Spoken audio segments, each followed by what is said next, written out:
I want to bring this to everyone's attention so that everyone can see just what time it is and see just how close we are on the brink of an economic collapse. And we're basically there, all the cards are ready, lined up, and ready to go. Now, many of you may not know what this is, but I'm going to be explaining today bail-ins, and I have a lot of sources that I want to get out there, so let's just get started. So I'm on The Economist right now, and it explains what a bail-in is. And for those of you who don't know, between a bailout and a bail-in. So here's just the quick definition, and then I'll give like my own interpretation. But a bailout is when outside investors rescue a borrower by injecting money to help service a debt. Bailouts of failing banks in Greece, Portugal, and Iceland were primarily financed by taxpayers. And now a bail-in is sort of the opposite, the contrast. A bail-in, according to this, forces the borrower's creditors to bear some of the burden by having part of the debt they are owed written off. So, in a nutshell, basically, what happened in 2008, the banks needed bailouts, so they sought outside investors to bail them out.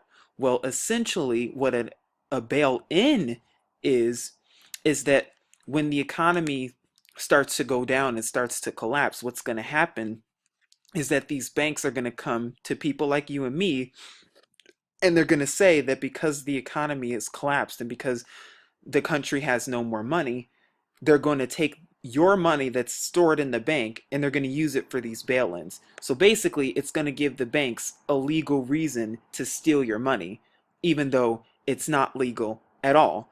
Now I'm on this next website, the Economics Collapse blog by Michael Schneider, and he gives a lot of good resources for the economy and the coming economic collapse and what to do to prepare for it. Now, just this New Year's Day, or so-called New Year's Day, just a couple of days ago, it says the new bank bail-in system goes into effect in Europe. Notice how they're starting in Europe. And when I say they, I'm talking about the elite. Remember, before they come to America to do something, they always started off in Europe, hence the economic collapse in Greece. So, I'm not going to read all of this, but I am going to share a little bit of it because if you have a bank account anywhere in Europe, you need to read this article. On January 1st, 2016, a new bail-in system will go into effect for all European banks. This new system is based on the Cyprus bank bail-ins that we witnessed a few years ago. If you will remember, money was grabbed from anyone that had more than 100,000 euros in their bank accounts in order to bail out the banks. Now, the exact same principles that were used in Cyprus are going to apply to all of Europe.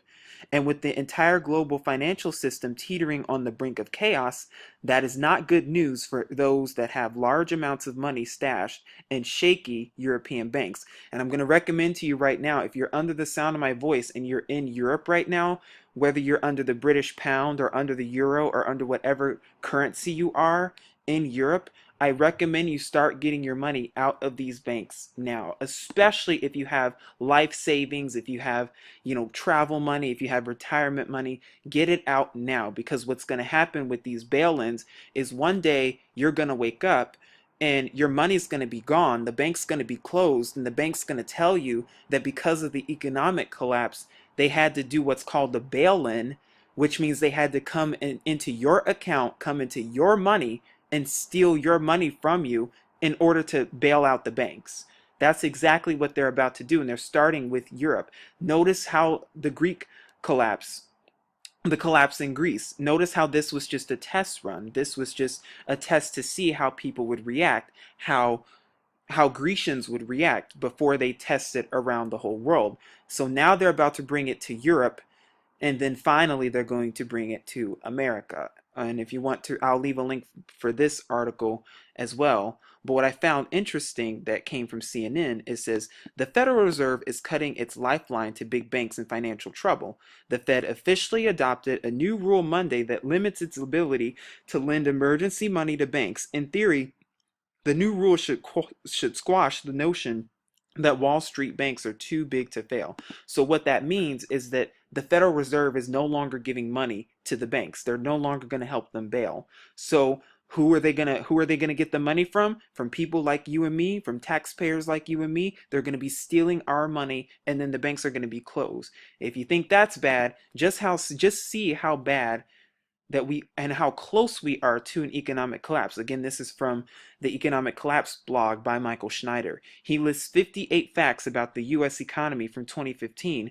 that are almost too crazy to believe. And a lot of what he mentions and points out are the startling similarities between the economy today and how it was in 2008 before the big collapse. And so he goes into a few things. I'm not going to get into all of them. You can come look here yourself, but some of these things are just beyond startling when it comes to wealth and when it comes to money. If you can believe it, the 20 wealthiest people in this country now have more money than the poorest 152 million Americans combined. And America's supposed to be called the greatest nation on earth. And America's supposed to be this, the American dream. It doesn't look like it's a dream anymore. And look at this one. An astounding 48.8% of all 25-year-old Americans still live at home with their parents. Why is that? Because it's so expensive to buy a house. It's so expensive to get an apartment and put down payments on them. So a lot of college students are resorting to, either sharing rent or staying at home in order for them to make more money. And now it's like everyone's depending on the government. And I'm just going to go over this one. According to the U.S. Census Bureau, 49% of all Americans now live in a home that receives money from the government each month, and nearly 47 million Americans are living in poverty right now. If we do the math, 47 million Americans, that's about close to about a sixth of Americans. That's like about 15-16% of Americans who are living in poverty right now. That's a lot of people, considering how many people are in this nation. And the list goes on, and you can come check it out yourself. But it's really important. This is important, especially if you're a homeowner too, because these executive laws and these executive orders have been signed in that basically gives the government the right to take your home. So if you're paying a mortgage or a down payment on your home, the government will have the right to take it come martial law. And they'll have the right to move you and displace you into FEMA camps. So just putting that out there. Now I'm also on Reuters, and I'm also on here to talk about bail-ins. And basically, it talks about what bail-ins really are and how they apply for the European Union. So he says, the EU entered a brave new world of bank bail-ins at the start of 2016. Europe has wasted so much taxpayers' money on bailing out bust banks in recent years that it is right to try to get investors to help foot the bills in future. However, the tough new regime carries big political risks. And like I said, if you are under the sound of my voice and you have money in the bank, and I mean a lot of it, get it out now, because I don't know if you know this, but the government has been doing this for centuries now. What they do when you don't know it is that they take your money, they gamble it overseas, they take your money overseas and invest it into stock markets. So if you've ever been to a bank before and you go in and ask the banker, I'd like to withdraw a ton of money, like say $10,000, and they tell you that, oh, we don't have $10,000 right now. And then you say, well, what do you mean? Where's my money? That's my $10,000. What do you mean you don't have it? And then they say, I'm sorry, we have had technical issues, or we don't have your money right now, come back later, come back soon. The reason they don't have your money is because they're taking it and investing it overseas. I just thought I'd bring that up. Now here's some other reasons you need to get your money out of the bank fast. I'm here on The Guardian, and it talks about banking glitches. Those are two magic words, or two red flag words that should make your skin tingle. Whenever you hear the phrase banking glitch or banking virus, that means something is up, and it's already starting in Europe. So this says, NatWest and RBS customers hit by another banking glitch. Customers report debit cards being declined in stores and PINs blocked on New Year's Day, and latest embarrassment for banking group. And it goes on to say, NatWest and Royal Bank of Scotland customers have vented their anger after being hit by yet another banking glitch, this one affecting people using their debit cards in shops. Customers reported having their cards declined at tills and their pins being blocked. So, in other words, people who were using these banks or who have their money in these banks, they could not take out their money. They could not go to the ATMs because of a so-called banking glitch. Now, why is this important to know? And why is this important to know if you're in Europe and America especially?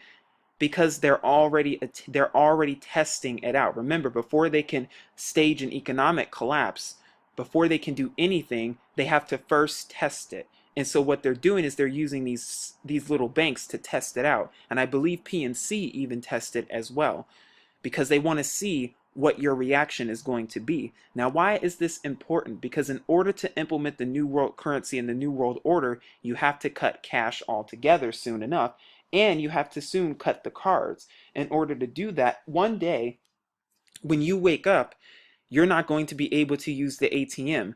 The banks are going to tell you that they're closed either because of a collapse or whatever. They're going to tell you that you can't use your money anymore. So then all you have to resort to is, basically the money that you have, or else you can't use anything. When the banks stop working, when the cards stop working, when the pins stop working one day, then you're going to be lined up at the bank trying to figure out, where's your money? How can you get your money? And I'm telling you now, you want to get your money out of the bank now. Not all of it, but enough to last you, like increments of 1,000, 2,000. You just want to start building up your money now. And better, what you really should do is get prepaid debit cards. Yes, the little prepaid cards, you can go to a store and get money on that card and have the card as credit. That's what you want to do, is get prepaid cards as well as cash that's set aside. Because I'm telling you now, when the banks close and when the ATMs no longer work and when you can't use your debit and credit card, especially if you're in Europe and America, there's going to be massive riots breaking out, because people won't be able to get their money, people can't get their food, people will be in an uproar. And that's not only going to trigger the economic collapse, it's going to trigger these riots that the military are vehemently preparing for. And so it's a good idea now to start now and prepare now. That way, when it does hit, you won't be affected. Now, I have one more place to show you, and that's this place of technical glitches.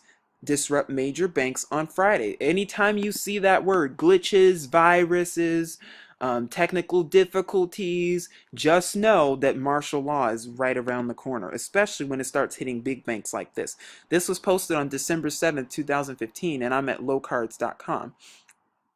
So, and it says, technical glitches cause significant issues for cardholders at Wells Fargo, USAA, PNC Bank, and SunTrust on Friday, leaving customers unable to access their funds for a portion of the day. While each bank experienced a slightly different issue, all of the problems led to disruptions in credit and debit card processing. Now, notice the day that this happened on. It happened on a Friday. Now, I'm going to leave a link and try to find the video of the 72-hour warning before martial law is implemented, because I'm telling you, this right here was no mistake. It's not a glitch. They're getting ready for the economic collapse, but they're also getting ready to implement martial law, and this is how they're going to do it.